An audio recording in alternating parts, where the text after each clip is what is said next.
गांधी हत्येसाठी आरएसएसला जबाबदार धरल्याबद्दल अडचणीत सापडलेले काँग्रेस उपाध्यक्ष राहुल गांधी आज भिवंडी कोर्टामध्ये हजर राहणार आहेत। संघाच्या लोकांनीच महात्मा गांधींना ठार केलं असं विधान राहुल गांधींनी 2014च्या लोकसभा निवडणुकांच्या प्रचारावेळी केलं होतं। त्यानंतर राहुल गांधींनी माफी मागावी नाहीतर अब्रू नुकसानीचा दावा ठोकणार असं संघाने म्हटलं होतं। अक्षय कुडकेलवार थेट भिवंडीमधून आता आपल्याबरोबर आहेत। अक्षय, काय घडतंय भिवंडीत?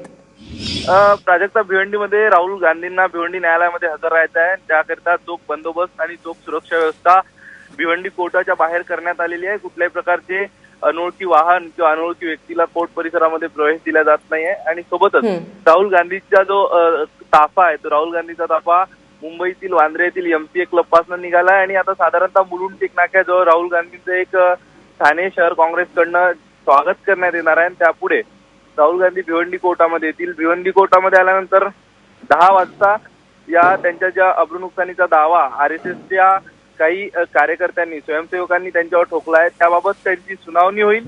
सुनावणी झाल्यानंतर जवळच असलेल्या काही स्मारकांना ते अभिवादन करतील आणि त्यानंतर एक छोट्या सभेचं आयोजन करण्यात आलेलं आहे। त्या सभेला संबोधित केल्यानंतर राहुल गांधी दिल्लीकरता रवाना होतील। प्राजक्ता, अक्षय, तुर्तास धन्यवाद। कोर्टामध्ये नेमकं काय काय घडतंय वेळोवेळी तुझ्याकडून जाणून घेत राहतो।